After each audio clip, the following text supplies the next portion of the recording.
Thomas Dalton n'avait que 8 ans, et pourtant il se tenait comme un enfant accablé par un fardeau bien au-delà de son âge. Sa petite silhouette était voûtée, le regard perpétuellement rivé au trottoir usé sous ses chaussures éraflées, comme s'il cachait un secret trop lourd à révéler. Dans son quartier, sa maison était surnommée sinistrement la « maison silencieuse », car aucun rire ne filtrait jamais à travers ses fenêtres fendues, et aucune note de musique réconfortante ne s'échappait de ses couloirs poussiéreux. Par un lundi matin gris, Thomas franchit en traînant les pieds le portail en fer de l'école élémentaire Lincoln. Son uniforme autrefois blanc était devenu gris terne, les ourlets de ses manches se défaisant en fils délicats, et ses 2 genoux étaient recouverts de pansements dépareillés au témoignage silencieux de ses récentes chutes. Il longea la cour de récréation, où résonnaient les cris des enfants et le bruit sourd des ballons de foot sur la pelouse, sans qu'un seul de ses camarades ne le salue. Il s'était habitué à l'absence de Thomas, comme s'il évoluait dans le monde sur un autre plan. Thomas lança une voix douce et inquiète, celle d'Alicia Morgan, sa professeure principale. Se penchant à sa hauteur, elle examina les raflures récentes sur son avant-bras, ses genoux rougis. « Tu as fait une autre chute ?» Ses blessures s'accumulent. Ses lèvres tremblèrent en un sourire hésitant et en coin. « J'ai trébuché dans l'escalier », murmura-t-il d'une voix faible. Madame Morgan hocha la tête, l'empathie et le scepticisme se liant dans son regard. La semaine dernière, c'était la baignoire. Avant, le parc. Thomas, tu sais que tu peux me dire la vérité, n'est-ce pas?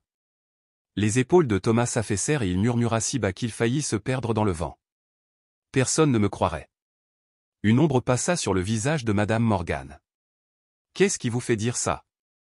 D'une voix tremblante de peur, Thomas avoua, parce que maman me frappe. Puis elle dit, je suis désolée, elle n'a pas le contrôle. C'est comme s'il y avait une autre voix. Une voix d'homme. Le silence s'installa. Madame Morgan posa une main réconfortante sur son épaule. Est-ce qu'elle voit quelqu'un d'autre? Non, Thomas secoua la tête avec insistance. On est juste maman et moi. Il frissonna, les yeux écarquillés. Mais parfois, elle me regarde avec des yeux qui ne sont pas les siens. Un instant, elle me traite de sale gosse, et l'instant d'après, elle est en larmes, s'excusant et elle ne supporte pas de me regarder dans les yeux. On dirait qu'elles sont 2 personnes.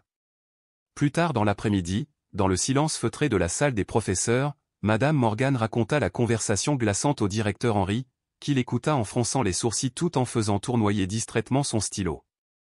Morgan, commença-t-il à voix basse, Thomas a-t-il déjà dit des choses comme ça?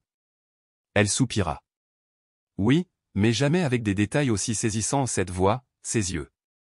J'ai peur qu'il soit pris au piège de quelque chose de dangereux, ou peut-être que tout est dans sa tête. Le directeur Henry tapota son bureau avec son stylo. On ne peut pas ignorer ses blessures bleues, éraflures, traces d'impact. Mais il ne faut pas réagir de manière excessive sans preuve. Nous allons déposer un rapport auprès des services de protection de l'enfance et continuerons d'observer. Et pourtant, observer ressemblait beaucoup à ne rien faire du tout. Après l'école, Thomas reprit son chemin habituel, des rangées de maisons délabrées dont la peinture s'écaillait comme des croûtes, des bars où des rires rauques se répandaient dans l'air du soir. Il s'arrêta à l'épicerie du coin de Madame Marie Turner, rue Maple.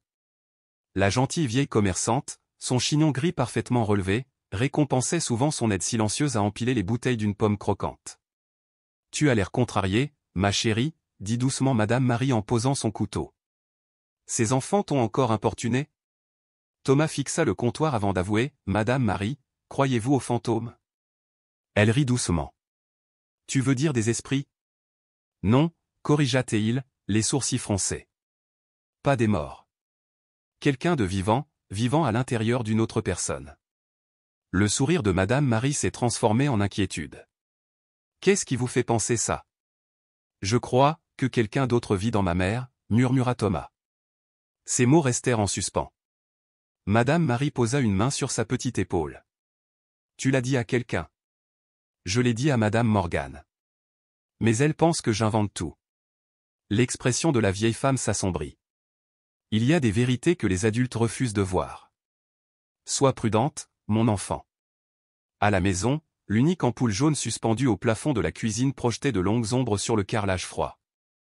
Un grillage flottait au-dessus d'une assiette d'œufs à la coque où le petit déjeuner était froid depuis longtemps. Thomas appela d'une voix si douce qu'elle agita à peine l'air immobile, « Maman ?» Pas de réponse. Il gravit l'étroit escalier, chaque craquement résonnant dans le silence du couloir, et jeta un coup d'œil dans la chambre de sa mère, dont la porte était légèrement entr'ouverte. À l'intérieur, Irene Dalton était assise au bord du lit, face au mur. Ses cheveux étaient emmêlés, ses vêtements en désordre, et sa main droite tapotait le plâtre à un rythme régulier et hypnotique. Le cœur de Thomas battait fort lorsqu'il ouvrit la porte en grand. « Maman » osa-t-il. La silhouette se retourna, révélant un regard dénué de chaleur, les lèvres tordues en un sourire cruel. De sa gorge émergea non pas le timbre doux d'Irène, mais un ricanement guttural. « Tu es rentrée, petite morveuse » grogna-t-elle. Thomas se figea. « J'ai faim. »« Nourris-toi » gronda la voix, chaque mot exprimant un profond mépris. « Je ne vais pas élever une bête inutile. » Les bols glissèrent contre le comptoir tandis que Thomas reculait, mais avant qu'il puisse s'échapper, un bruit de pas lourd retentit derrière lui. « Thomas !» Le rugissement était inhumain. Il laissa tomber le bol de riz, les grains blancs se dispersèrent comme des flocons de neige. Un coup violent lui frappa la joue, la piqûre laissant des traces rouges sur sa peau. « Je suis désolé » gémit-il. Un rire déformé jaillit des lèvres d'Irène, comme si une autre âme résonnait en elle. « Tu ne sais toujours pas te taire. » Thomas se recroquevilla dans un coin, les mains sur les oreilles. Son ombre s'éloigna, ses pas traînant comme s'il transportait un passager caché. Nuit après nuit, Thomas restait éveillé sous sa fine couverture, les yeux écarquillés de terreur. Il ne reconnaissait plus sa maison, ni sa mère. Quelque chose d'étranger se cachait derrière sa façade. Le sommeil lui échappait, chaque craquement du plancher résonnait comme un prédateur traquant sa proie. Lors de la 3e nuit blanche, l'horloge numérique affichait 2 heures du matin. Un scintillement de lampadaire dansait à travers les rideaux. Thomas resta silencieux jusqu'à ce qu'une forme se matérialise au pied de son lit, immobile comme une pierre sculptée. « Maman » murmura-t-il, la voix tremblante. Pas de réponse. La silhouette prit une longue inspiration rauque et pivota. Puis au tapotement, tapotement, tapotement où ses doigts tambourinèrent le mur avec une régularité glaçante. Thomas se recroquevilla sous ses couvertures, le cœur battant. Ce tapotement rituel annonçait la fin de la présence de sa mère et l'avènement de quelque chose de bien plus sombre. Le lendemain matin, Thomas entra péniblement à l'école, les paupières lourdes et les yeux cernés. Madame Morgan lui fit signe de s'écarter. « Tu as l'air épuisé, Thomas. » Que s'est-il passé? Il jeta un coup d'œil autour de lui avant de murmurer, « Elle était là, dans ma chambre, à tapoter sur le mur. » Elle ne parlait pas, ce n'était pas elle. Doucement, Madame Morgan a sondé, « Êtes-vous sûr que c'était votre mère ?»« Je ne sais pas, » balbutia-t-il. Cette respiration, ça ne lui ressemblait pas. Plus tard dans l'après-midi, Madame Morgan a appelé les services de protection de l'enfance. L'assistant social, Samuel Smith, l'a écouté raconter ses ecchymoses, la terreur du garçon et l'impossible affirmation d'une seconde présence chez Irene Dalton. « J'organiserai une visite à domicile », promit Samuel. « Il faut qu'on aille voir par nous-mêmes. » L'imagination des enfants est débordante, parfois trop. La voix de Madame Morgan se brisa. Et si cette fois c'était vrai?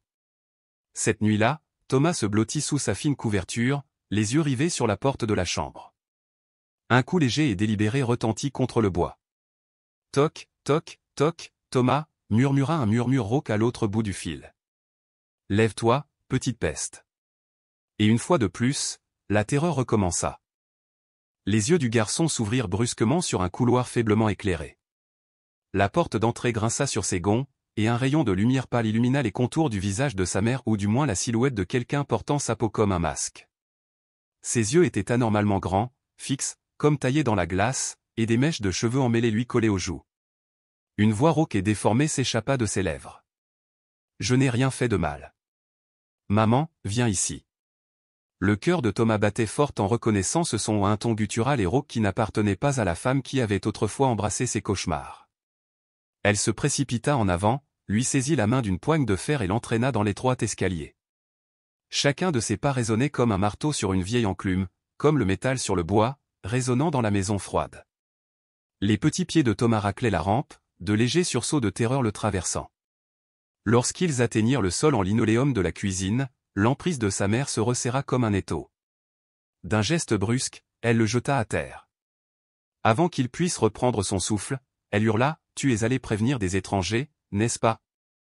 Je ne l'ai pas fait, je parlais juste à mon professeur. Un craquement sec résonna lorsque sa main ouverte toucha sa joue gauche. La douleur s'empara instantanément, et le monde de Thomas se brouilla. Des larmes lui montèrent aux yeux. Maîtresse, les chiens le sentent, s'étrangla-t-il entre deux sanglots, se rappelant ses avertissements murmurés concernant des chiens invisibles sur leurs traces. Maman, s'il te plaît, ne fais pas ça, gémit-il d'une voix tremblante. J'ai peur. Son rugissement fut soudain, terrifiant, tu dois apprendre à te taire. Puis, comme si sa rage se mêlait à quelque chose de plus profond, de lugubre, son ton se transforma en un murmure. Comme moi à l'époque, je ne suis pas restée silencieuse. Dans cet instant de confession, elle lui enfonça sa botte dans le ventre. Thomas fut projeté en arrière, sa tête heurtant le pied de la table avec un bruit sourd. L'obscurité s'insinua aux confins de son champ de vision. Son souffle devint court, la panique palpita dans sa poitrine. Puis, sous le crépitement des murmures de sa mère, il l'entendit, un faible murmure, ni tout à fait humain ni tout à fait fantomatique. Sa conscience s'évanouit. Lorsqu'il se réveilla enfin, la pièce était baignée d'une douce et pâle lumière matinale. La cuisine était silencieuse et vide, pas de cris, pas d'ombre. L'air sentait vaguement le café rassis et les regrets de la veille. Les doigts tremblants, Thomas attrapa l'unique feuille de papier posée près de son oreiller. Le gribouillage était irrégulier, instable, comme écrit dans un délire. Je ne voulais pas blesser le garçon, mais il doit apprendre à se taire. Il fixa la note, figé et silencieux. Plus tard dans la matinée, le téléphone d'Alicia Morgan vibra. Au bout du fil, il y avait Madame Anna, la vieille propriétaire de l'épicerie du coin. « Alicia, vous devriez aller voir Thomas, dit-elle d'une voix tremblante. Hier, je l'ai vu errer près du magasin, chancelant, et il y avait du sang séché derrière son oreille. Je n'ai pas osé entrer, mais, j'ai peur. » Sans hésiter, Alicia appela Samuel Smith. « Sam, laisse tout tomber et viens rue Martin. La vie de Thomas est en jeu. » Une heure plus tard, Samuel se tenait devant le numéro 14, les jointures blanches, tandis qu'il frappait à la porte. Lorsqu'elle s'ouvrit, il trouva Irene Dalton, la mère de Thomas, les yeux cernés d'épuisement, profondément cernés. Un bleu marbrait sa joue, volontaire ou non. Elle portait un pull trop grand, les pieds nus plaqués contre le seuil. « Qui es-tu » demanda-t-elle d'une voix creuse. « Je suis Samuel Smith, travailleur social. J'ai reçu un signalement suggérant une possible maltraitance infantile. » Les lèvres d'Irène se retroussèrent en un demi-sourire amer. « Par qui ?»« Un voisin et son professeur. J'ai besoin de voir Thomas. » Elle jeta un coup d'œil par-dessus son épaule. « Il dort, il a un peu de fièvre. Puis-je juste aller le voir ?» Son hésitation dura un instant avant qu'elle ne s'écarte. « Fais ce que tu veux. Ma maison est toujours suspecte. » À l'intérieur, Samuel parcourut du regard les pièces désertes. Il trouva Thomas recroquevillé sur le canapé, le teint blême. Doucement, il lui donna un petit coup d'épaule. « Thomas, tu m'entends ?» Les paupières du garçon s'ouvrirent brusquement. Il hocha la tête d'une voix à peine plus forte qu'un murmure, « Je suis tombé dans l'escalier. » Le ton calme de Samuel ne vacilla pas, « Tu es sûr que c'est ce qui s'est passé ?» La lèvre inférieure de Thomas trembla et il se tut. Plus tard, le Bureau de protection de l'enfance a classé l'affaire pour manque de preuves. Leur note précisait, aucun indicateur clair de maltraitance. Mère coopérative. Déclaration contradictoire de l'enfant. Surveillance recommandée. Quand Alicia apprit la nouvelle, elle frappa du poing le bureau. Je le surveille jusqu'à sa mort. Un jeudi gris, Samuel retourna à l'école élémentaire Lincoln, serrant contre lui le dossier fermé estampillé en rouge vif, manque de preuves. Il frappa à la porte du bureau d'Alicia. Elle leva aussitôt les yeux. « Tu ne l'as pas juste mis de côté, n'est-ce pas ?» Il secoua la tête, la voix grave. « Ils veulent plus de preuves. »« Des preuves supplémentaires » répéta-t-elle, incrédule. Il leur a pratiquement tout expliqué. Ce n'est pas comme ça que fonctionne la loi. Alicia se leva, la détermination étincelante dans le regard. Alors, on aura la preuve. Cet après-midi-là, Alicia a accompagné Thomas au cabinet de conseil de l'école.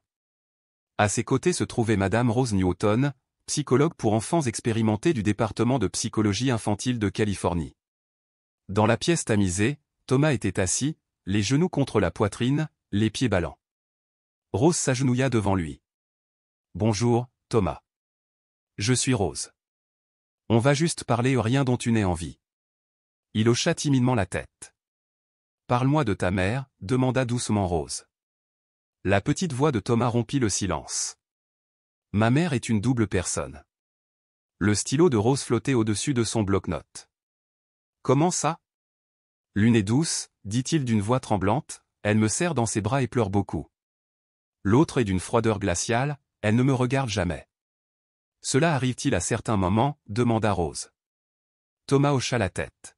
« Quand elle reste silencieuse trop longtemps, elle commence à taper du doigt, et quand elle revient, sa voix est rauque, comme celle d'un homme. »« Une voix d'homme, » répéta Rose, l'inquiétude fronçant les sourcils. « Oui. » Elle s'excuse alors sans larmes, sans chaleur. « Ce n'est pas ma mère. » De l'autre côté de la pièce, Alicia échangea un regard troublé avec Rose. La précision de la description de Thomas ne laissait aucune place à l'imagination. Dans sa peur, il avait nommé le véritable monstre. « As-tu peur de ta mère ?» demanda doucement Rose. Le garçon hésita. Ses yeux baissèrent le sol et ses petits doigts agrippèrent le bas de sa chemise avec un désespoir discret. Au bout d'un moment, il hocha lentement la tête, presque à contre-cœur. « Je n'ai pas peur parce qu'elle me frappe, » murmura-t-il d'une voix à peine plus forte qu'un murmure. « J'ai peur, parce que je ne pense plus qu'elle soit ma mère. » Un poids s'installa dans la pièce, si lourd qu'il réduisit tout au silence. La séance se termina par un silence sourd et silencieux. Tandis que le garçon était emmené, Rose, Alicia et Samuel sortirent dans le couloir, la tension les poursuivant comme une ombre. « Qu'en penses-tu ? demanda Alicia d'une voix basse et prudente. Rose expira profondément, les bras croisés, comme pour se préparer à la gravité de la situation. « Si ce n'est pas une psychose, dit-elle prudemment, alors il pourrait très bien s'agir d'une forme de trouble dissociatif de l'identité. Je n'exclus pas ce qu'on appelait autrefois le trouble de la personnalité multiple.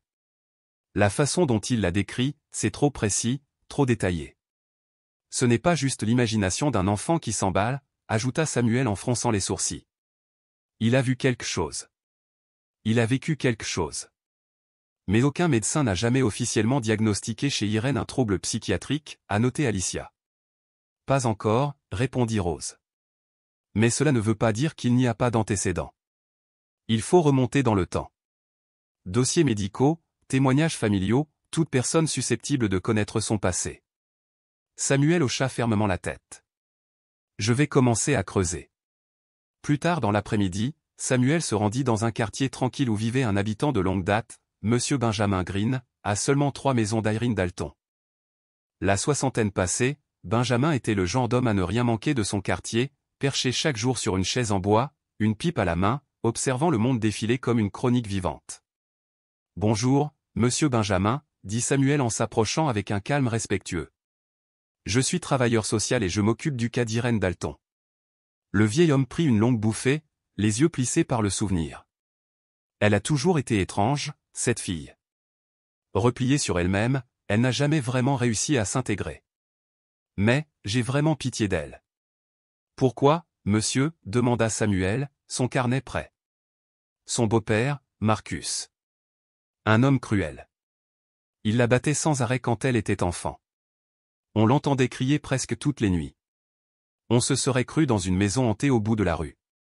Savez-vous ce qu'il est devenu ? Disparu, répondit Benjamin, le regard perdu dans le vague. Un jour, alors qu'elle avait une vingtaine d'années, ils ont eu une dispute. Après ça, il est parti. La rumeur disait qu'il était parti dans le sud.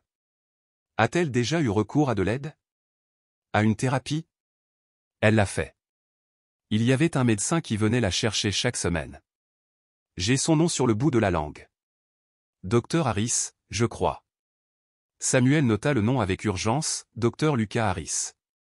Le lendemain matin, Samuel se rendit dans un vieil établissement psychiatrique de la région de San Pablo. Après quelques appels et un peu de persévérance, il fut conduit dans le modeste cabinet d'un psychiatre semi-retraité qui y consultait encore, le docteur Lucas Harris. « Vous parlez d'Irène Dalton ?» demanda le médecin d'une voix calme et le regard fixe. « Oui », répondit Samuel. « Il y a des signes indiquant qu'elle souffre peut-être d'un trouble dissociatif. Et maintenant, cela affecte son fils. Le docteur Harris hocha lentement la tête, l'air grave. Je l'ai soigné pendant 3 ans. Son diagnostic final était un trouble dissociatif de l'identité. Ce trouble s'est développé comme un mécanisme de protection après des violences physiques et psychologiques prolongées infligées par son beau-père. Y avait-il des preuves d'une seconde personnalité? Il y en avait un, confirma Harris. On l'appelait l'autre. Il avait une voix grave, presque masculine, agressive et froide. Lorsqu'il prit le dessus, Irène n'avait aucun souvenir de ce qui s'était passé pendant ce temps. Elle fit des progrès pendant un temps. Mais lorsqu'elle tomba enceinte de Thomas, elle arrêta brutalement la thérapie. Pourquoi? La pression familiale, dit tristement le médecin. Il voulait effacer le passé. Elle a complètement disparu. Samuel fronça les sourcils. Alors personne ne l'a surveillée depuis? Personne, répondit le docteur Harris. Puis, alors que Samuel se levait pour partir, le médecin lui toucha doucement le bras. Elle m'a dit un jour, si jamais je fais encore du mal à quelqu'un, enfermez-moi. Ne prenez pas ça à la légère. Si l'autre revient, ce sera une tragédie. Ce soir-là, de retour à son bureau, Samuel alluma sa lampe et examina le dossier. Une ligne se détacha, entourée de rouge, je ne voulais pas blesser le garçon, mais il doit apprendre à se taire. En dessous, il a ajouté une note effrayante de sa propre écriture, l'autre est peut-être revenu. Thomas en est la victime directe. Il ne s'agissait plus d'un simple cas d'instabilité familiale. Il s'agissait de quelque chose de bien plus insidieux, un esprit brisé se cachant derrière le visage d'une mère, et un enfant pris dans une guerre silencieuse en elle. Dehors, la pluie printanière californienne tombait en nappes douces et interminables. Le lendemain, Samuel entra dans le bureau du procureur, une épaisse pile de dossiers sous le bras. Il en avait assez d'attendre. Si les services de protection de l'enfance refusaient d'agir sans preuve concrète, il ferait alors appel à une autre solution, une évaluation psychiatrique ordonnée par le tribunal. En face de lui était assise la procureure Amy Thompson. Ses cheveux aux mèches argentées encadraient un visage marqué par l'expérience et un regard qui ne laissait rien passer. « Vous évoquez un trouble grave de la personnalité ?» demanda-t-elle en parcourant le dossier. Son doigt appuya sur le terme point l'autre. « Oui », répondit Samuel. Le docteur Harris a confirmé les traitements antérieurs. Et tout porte à croire que la personnalité violente est de retour. Avez-vous des preuves? Pas encore. Mais je sais une chose, Thomas vit dans une maison avec une grenade active. Amy ferma lentement le dossier. Vous voulez que je rende une ordonnance du tribunal pour une évaluation psychiatrique? Oui. Il faut au moins qu'Irène soit examinée au centre médical Saint-Joseph. Si le diagnostic est confirmé, nous aurons enfin une base légale pour intervenir. Elle hocha la tête. Je l'approuve. Mais il nous faudra un témoignage corroborant quelqu'un de son passé. Un proche, peut-être. L'esprit de Samuel s'emballa, puis se calma. Lucy Dalton, dit-il. La cousine d'Irène. Elle habite près de New Haven. Il l'a contactée immédiatement. Lucy Dalton était une femme réservée d'une trentaine d'années, au visage pâle et pensif, le regard empreint d'hiver. Bibliothécaire universitaire, elle vivait seule et s'était longtemps éloignée des affaires familiales. Je croyais qu'Irène était morte, dit-elle après un long silence. Nous le pensions tous. La famille a coupé les ponts il y a des années. Pourquoi? Demanda Samuel. Parce qu'elle se souvenait de trop de choses. Tu te souviens de quoi? Lucie fixait sa tasse de thé. Marcus. Son beau-père. C'était le monstre de la maison. Avez-vous été témoin de quelque chose? Non. Mais j'ai entendu des choses. Des choses terribles. Irène pleurait, la suppliait. Lui hurlait, la traitait de sorcière. Puis les bruits des gifles, des objets qui se brisaient. Aucun enfant ne devrait survivre à ça. Tes parents ne l'ont pas aidé. Lucie laissa échapper un rire amer. Il disait qu'Irène était dramatique. Qu'elle cherchait à attirer l'attention.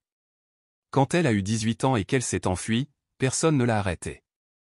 On pensait tous que les choses seraient plus calmes si elle disparaissait. Et Marcus? Il est resté, jusqu'au jour où il a disparu.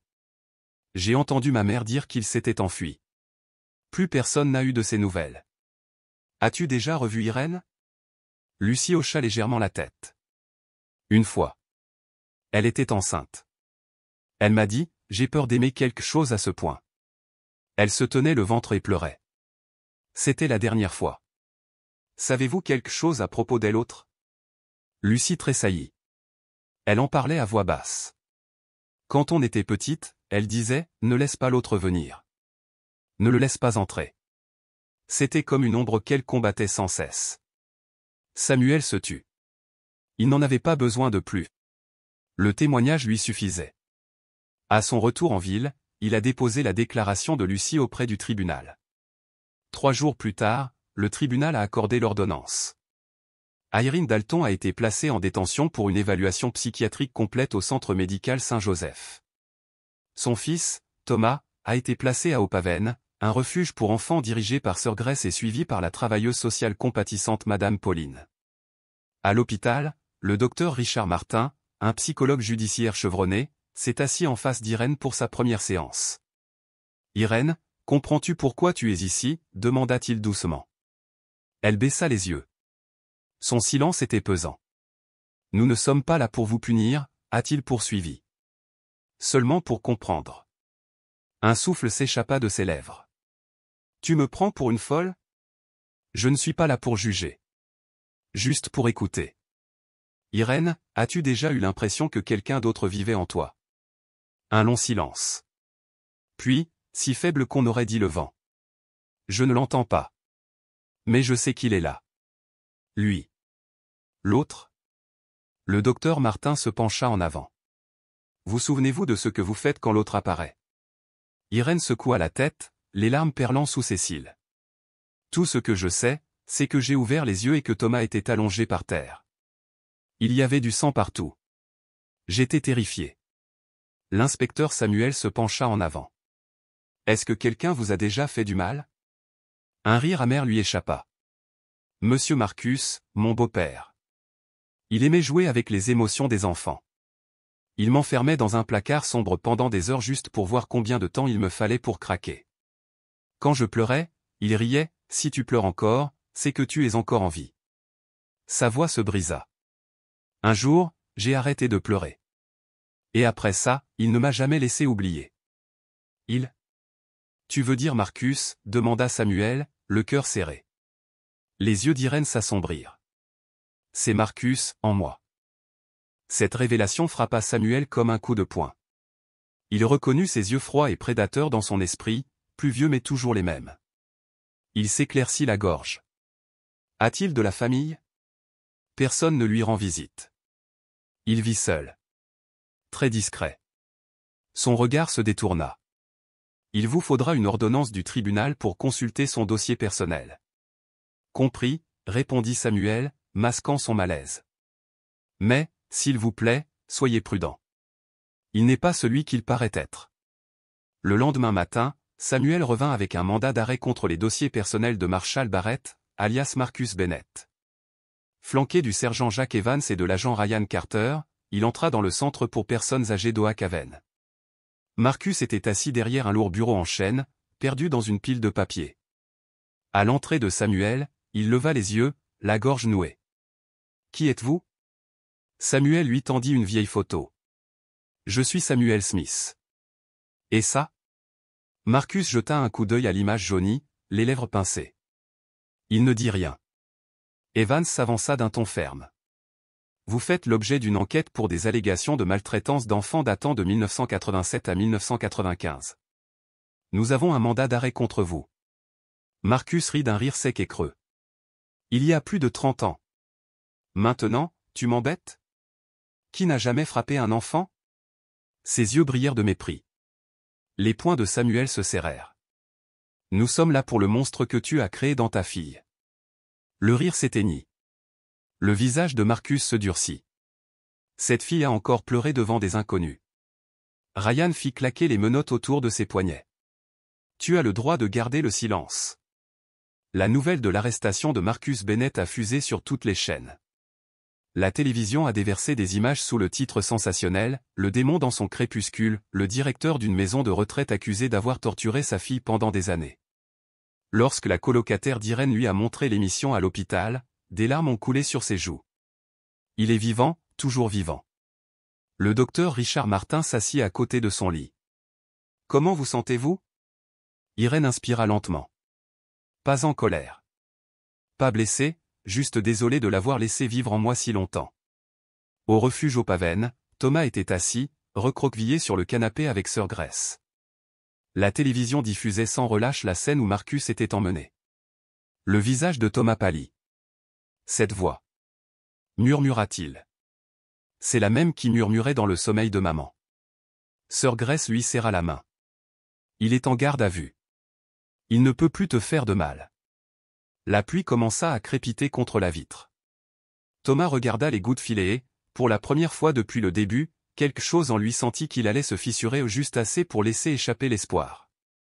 Lundi, un avis est arrivé du tribunal des mineurs de Californie. Irene Dalton et Thomas devaient se rencontrer à leur domicile sous la supervision d'un travailleur social, afin d'évaluer leurs liens et d'assurer leur sécurité.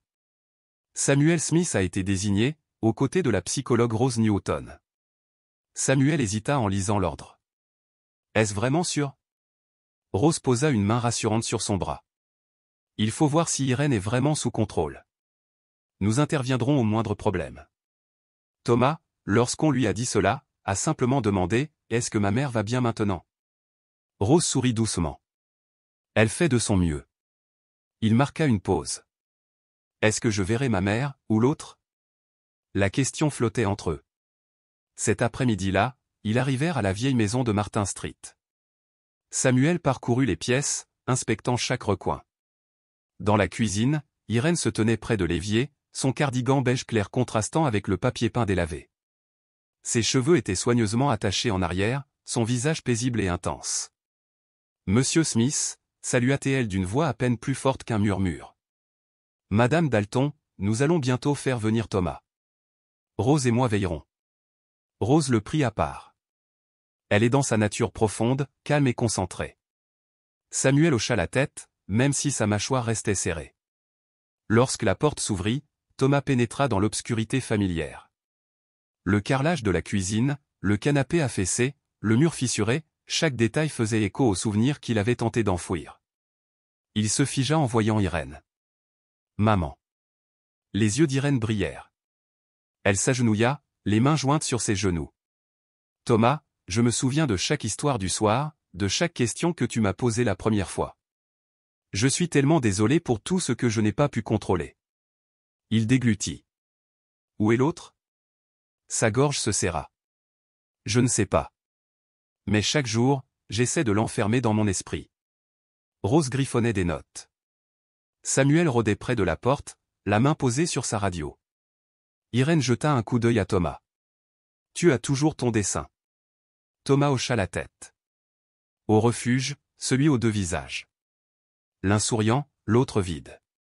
Elle ferma les yeux. « J'ai vu ça en rêve. » Tu as vécu dans la peur. Thomas baissa les yeux. « Tu as peur de lui ?» Sa voix se réduisit à un murmure. « Non.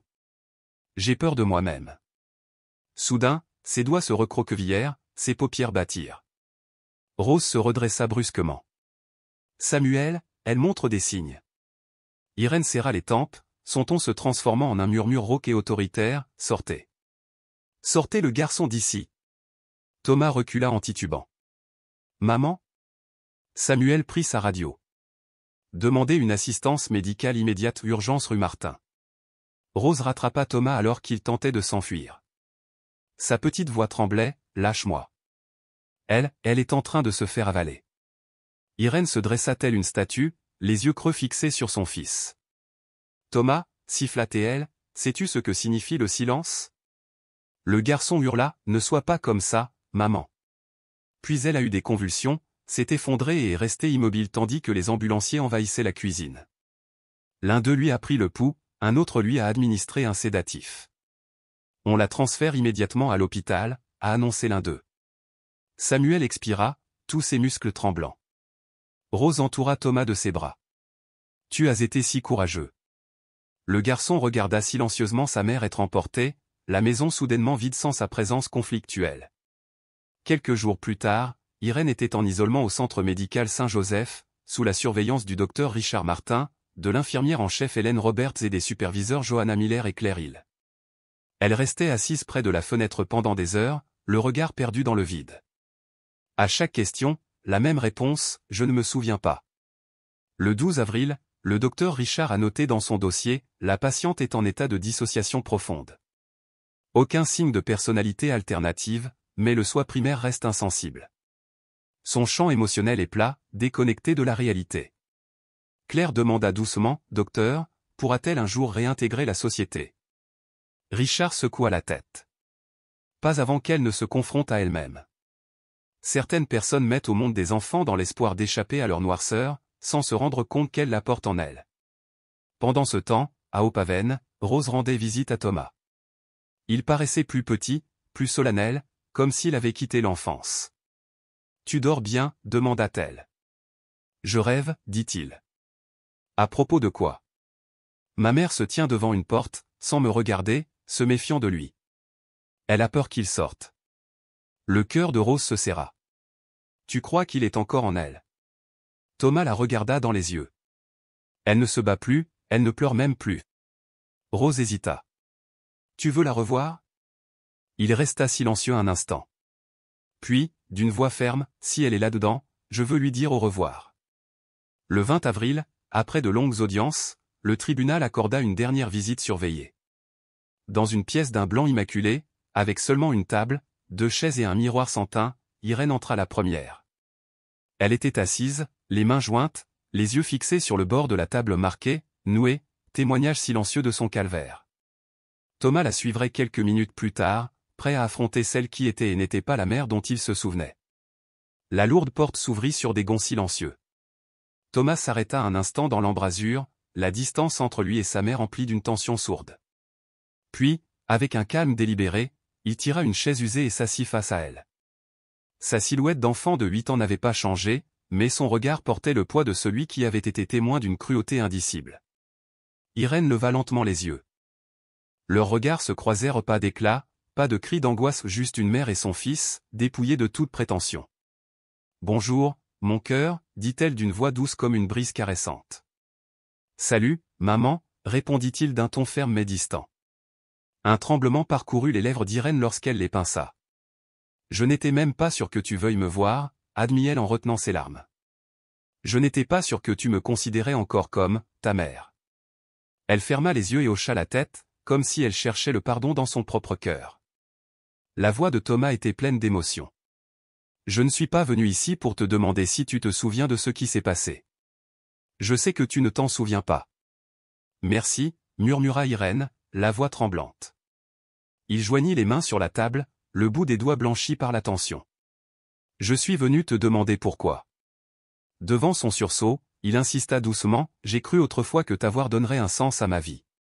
Mais je n'aurais jamais imaginé que la noirceur qui sommeille en moi puisse m'en vouloir. » Le visage d'Irène se déforma de honte. Était-ce lui, cette obscurité? Il hocha la tête. C'était lui, dit-elle, les larmes aux yeux, mais c'était aussi moi, parce que je l'ai laissé rester. Thomas se laissa aller en arrière, la chaise craquant sous lui. J'avais tellement peur de toi ou de ce que tu pourrais faire que j'aurais préféré ne jamais naître. Soudain, le sang-froid d'Irène vola en éclats et elle se mit à pleurer haut pour la première fois depuis son accouchement. Entre ses sanglots, elle avoua, certains matins, je me réveillais, je voyais ton visage meurtri, sans me souvenir pourquoi je t'avais blessé. Tout ce que je savais, c'est que je me méprisais et que je voulais mourir. Il leva les yeux brillants. Alors pourquoi n'as-tu pas dit la vérité? Sa voix se brisa. Parce que j'étais lâche. Et j'avais peur de te perdre à jamais si j'avouais tout. Tu m'as déjà perdu. Ces mots restèrent suspendus entre eux comme une lame de guillotine. Irène hocha simplement la tête. Pendant un long moment, ils restèrent assis dans un silence chargé. Dehors, dans la salle d'observation, Rose se serra la poitrine tandis que des larmes coulaient. Samuel murmura, c'est la première fois qu'il peut choisir le pardon pour lui-même, sinon pour elle. À table, la main d'Irène tremblait lorsqu'elle sortit de sa poche un petit bout de papier un vieux mot que le médecin lui avait permis d'apporter. Elle le glissa à Thomas. En le dépliant, il reconnut son écriture tremblante. Si un jour je te blesse, ne crois pas que cela signifie que je ne t'ai pas aimé. Cela signifie que je laisse le diable porter le masque de l'amour. Il posa le mot sans un mot. Puis, se levant lentement, il traversa la courte distance et s'agenouilla près d'elle. Les yeux d'Irène s'écarquillèrent tandis qu'il l'enveloppait d'une brève et douce étreinte ou une étreinte qui disait « Je vois encore la personne sous la douleur ». Les larmes d'Irène revinrent. « Je ne suis plus ta mère », murmura-t-elle à travers ses sanglots. « J'espère juste que quelqu'un m'en empêchera. » La voix de Thomas, à peine audible, répondit « Je l'ai déjà fait ». Plus tard, de retour au refuge, Thomas resta replié sur lui-même toute la soirée, jusqu'à ce que Madame Pauline vienne le calmer avec une histoire. Il leva les yeux vers elle, la voix basse. « Mademoiselle Pauline ? » ?»« Oui, chérie. »« Si je pardonne à ma mère, est-ce mal ?» Elle s'assit sur son lit et tira la couverture autour de lui. « On n'a pas tort de choisir le pardon, Thomas. Ce serait une erreur de croire qu'il faut oublier pour pardonner. Je me souviens de tout de l'école, mais je l'aime toujours. Ça te rend plus fort que tout ce que ta mère a pu craindre. » Le lendemain matin, Rose a déposé son rapport final au tribunal. La panique de l'enfant s'est apaisée. Bien que des traces de traumatisme subsistent, sa résilience émotionnelle ouvre la voie à la guérison. L'étreinte finale n'a pas effacé sa souffrance, elle a posé les bases d'une vie sans haine. L'histoire d'Irene Dalton s'arrête ici, une mère perdue dans ses propres ténèbres et un enfant contraint de grandir trop tôt. Pourtant, il a fait son entrée dans la lumière, non pas par un triomphe, mais par une simple étreinte, un témoignage de l'humanité qui a perduré, même au bord de la destruction.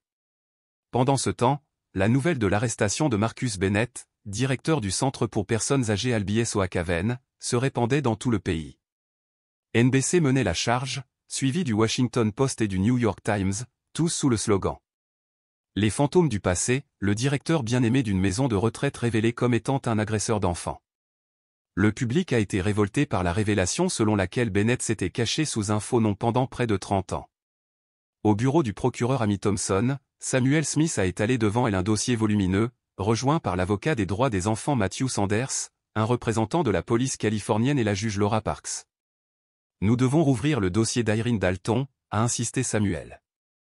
Elle n'a jamais été évaluée psychologiquement, son traumatisme n'a jamais été formellement consigné. C'était une double injustice, celle de l'agresseur, celle du système qui l'a laissé tomber. Le juge Parks a hoché la tête gravement. Entre les enregistrements sur cassette et l'évaluation du docteur Harris, nous avons de nombreuses raisons d'inculper Marcus Bennett. Matthew a ajouté, j'ai identifié 3 témoins oculaires de l'époque. L'une d'elles, Sophie Campbell, habitait de l'autre côté de la rue.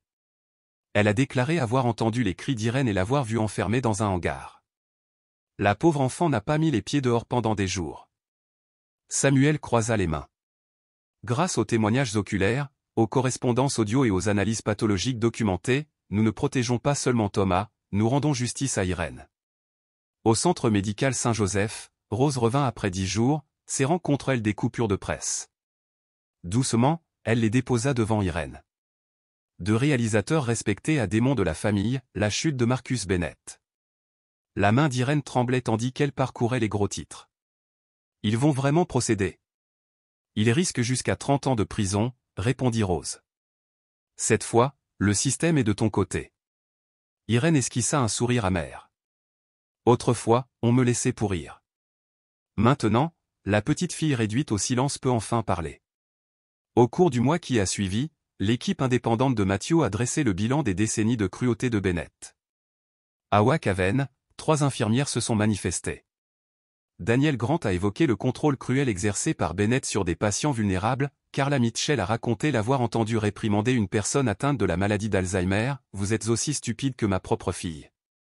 Mi-juin, au tribunal de district d'Albany, Thomas accompagna Irène par une entrée privée. Dans la salle de préparation des témoins, glaciale, Rose murmura, « Vous pouvez arrêter quand vous voulez. » Mais Irène, se préparant, dit, « Je dois parler.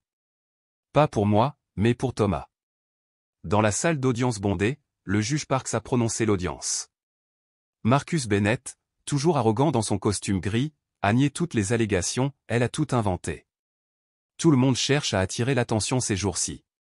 Matthew se leva, « Votre honneur, nous avons des preuves audio correspondant à la voix de l'accusé à 98%, 5 témoins corroborants et notre témoin principal, Madame Dalton, ici pour témoigner. » Lorsqu'Irène s'avança, le silence se fit dans la salle d'audience. Bennett ricana, « Je croyais que vous vous étiez suicidé en 2000. » Mais Irène a tenu bon. Je suis Irène Dalton. J'étais la fille que tu as enfermée dans le placard, l'enfant à qui tu as appris que le silence était le prix de l'amour. » Ces paroles résonnaient clairement et sans équivoque, prouvant que les cicatrices du passé, aussi profondes soient-elles, ne pourraient jamais faire taire la vérité. La salle d'audience répondit par un tonnerre d'applaudissements discrets. Le juge rappela à l'ordre. « Veuillez continuer, madame », poursuivit Irène d'une voix plus assurée. « Je ne suis pas ici pour implorer la pitié. Je suis ici pour dire ceci, j'ai gagné. Je n'ai plus peur de l'obscurité que vous avez laissée en moi.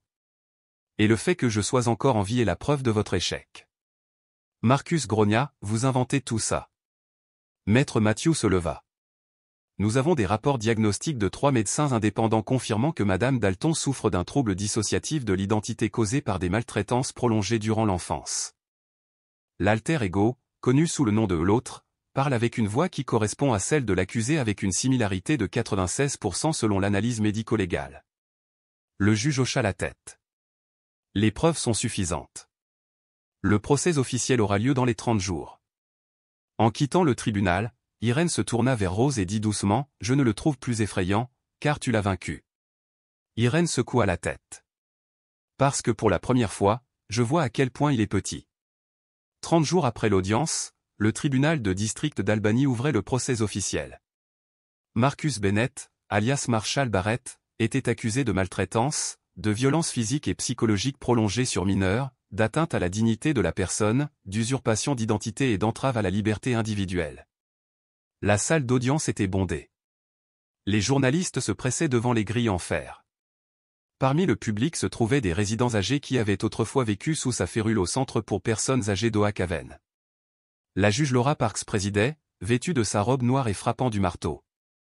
Le procès est ouvert. L'accusé a-t-il une déclaration finale? Marcus s'avança, toujours calme, mais la froide assurance dans son regard s'était estompée. Je ne nie pas avoir été strict. J'ai enseigné. J'ai discipliné. Et si cette société appelle cela de la maltraitance, alors elle a tort. Matthew Sanders s'est levé et a rétorqué, on ne vous juge pas pour votre sévérité. On vous juge pour avoir détruit un être humain, pour avoir instillé une peur si profonde chez une enfant qu'elle a dû créer une réplique de vous pour survivre. L'air se figea. Matthew se tourna vers le juge. Nous requérons la peine maximale, 30 ans de prison sans possibilité de libération conditionnelle, conformément à l'article 173.2 du Code pénal des États-Unis. Après 3 heures de délibération, le juge a prononcé le verdict, ce tribunal condamne Marcus Bennett à 30 ans de prison sans possibilité de libération conditionnelle. L'accusé purgera sa peine dans un établissement de haute sécurité à Buffalo, sans accès aux médias ni droit de visite. La phrase résonna au milieu de sanglots discrets. Marcus ne manifesta aucune réaction. Mais en passant devant Irène, il la regarda une dernière fois et murmura, « Toi aussi, tu es en prison. Dans ton esprit. » Irène se retourna, sans ciller. « Mais j'ai une issue. » La nouvelle de la condamnation s'est répandue à travers les États-Unis. Lors d'une interview exclusive sur NBC, un journaliste a demandé à Samuel Smith, « Considérez-vous Irène Dalton comme une victime ou une personne fautive ?» Samuel a répondu fermement, « C'est une victime. Mais une victime qui a choisi de se défendre, ce qui fait d'elle l'une des personnes les plus fortes que j'ai jamais rencontrées. » Au refuge Oak-Haven, Madame Pauline entra dans la chambre de Thomas un après-midi d'été. « Thomas, tu as une lettre. » Le garçon l'ouvrit du papier blanc, à l'écriture légèrement penchée. La première ligne disait, « Si tu lis ceci, c'est que je n'ai pas crié dans tes rêves la nuit dernière. Merci de ne pas avoir fermé ton cœur. » Thomas lut jusqu'au bout.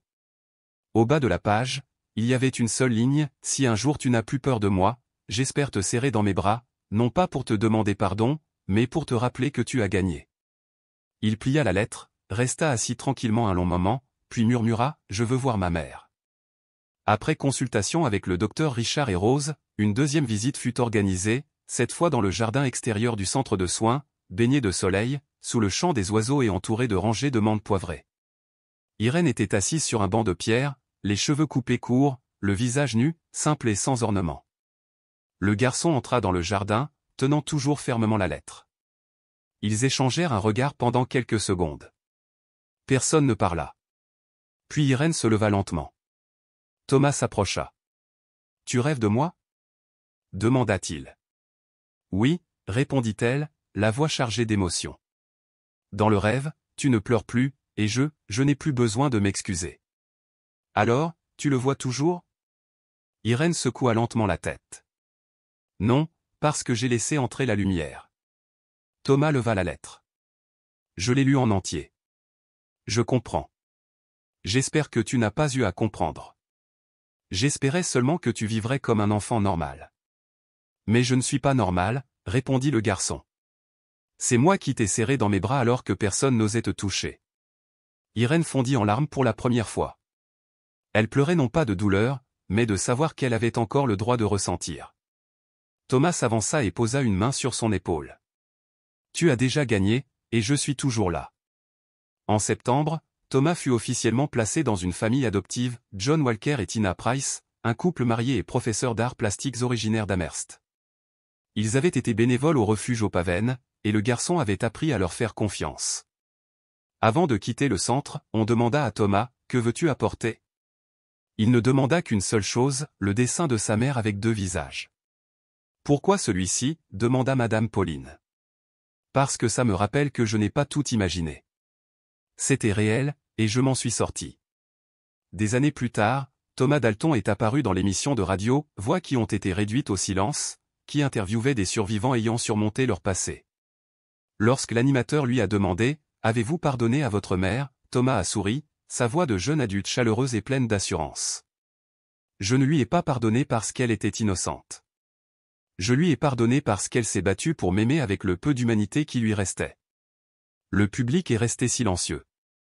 L'animateur a prononcé une seule phrase, « Vous êtes la preuve que même en enfer, la vie peut grandir. » Dans une pièce calme d'un centre de réadaptation psychologique pour femmes à Buffalo, Irene Dalton travaille désormais à la bibliothèque interne. Une fois par mois, elle reçoit une lettre manuscrite sans adresse de retour, juste 3 mots sur chaque lettre, « Je suis toujours là. » Cette histoire nous rappelle avec force qu'un traumatisme non guéri peut se propager sur des années, voire des générations. Irene n'était pas seulement une victime, mais aussi la preuve vivante de la puissance de l'esprit humain lorsqu'il ose affronter ses ténèbres intérieures. Thomas, bien qu'enfant, a choisi de pardonner non pas parce qu'il avait oublié, mais parce qu'il avait compris. Et la plus grande leçon de toutes, la justice ne vient pas seulement des tribunaux, mais dès l'instant où quelqu'un ose briser le silence, se lever et dire « Je n'ai plus peur ». Si vous avez aimé cette histoire, nous vous invitons à l'aimer et à vous abonner à notre chaîne. Votre soutien nous motive à continuer à partager des histoires touchantes presque chaque jour. Nous vous en sommes très reconnaissants. À bientôt.